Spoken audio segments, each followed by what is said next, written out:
الله الرحمن الرحيم. اللهم صل وسلم وبارك على سيدنا محمد وعلى آله وأصحابه أجمعين. ازيكم حبايبي عاملين ايه؟ طبعا النهاردة اللي معاكم محمد من مطبخ مصري.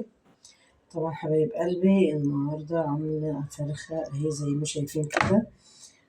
متبلاها عاملة الصوص بتاعها، وأنا كده مفتحاها عاملاها ايه فتحات بالسكينة زي ما شايفين كده.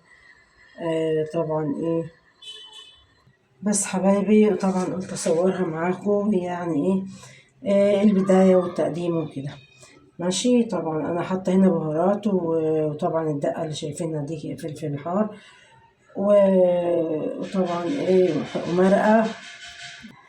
بس يا حبايبي وانا هنا عشان الصوت وكده معايا هنا الصلصة. ضربة بصلة واحدة فيها. تمام. بصلة واحدة بس انا عاملاها مع الصلصة دي كده. وطبعا ايه وهتشرب من التتبيلة كده مع نفسنا كده وخلصوا بقى. ومعاكم في التقديم حبايبي بإذن الله تعالى. عاملة جنب منها رز برضو. تمام. وملوخية، حبة ملوخية كده وتمام.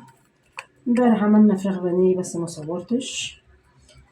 بس حبايب قلبي لأن كذا مرة مصوراها فمش عايزة ايه حد يزهق مني يعني. بس حبايبي عشان الأصوات معلش.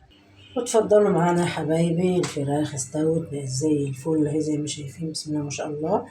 صينية فراخ بالبطاطس تستاهل بقكم. اتفضلوا معانا يا حبايبي. وهذا كمان عندي الرز اهو عملته باللون الأصفر اهو جميل من الكاري أو كركم زي ما تسموه يعني. حبة ملوخية هم حلوين برضه زي العسل. وتفضلوا معانا يا حبايبي، وفي حفظ الله ورعاية الله، ومع ألف ألف سلامة يا حبايبي.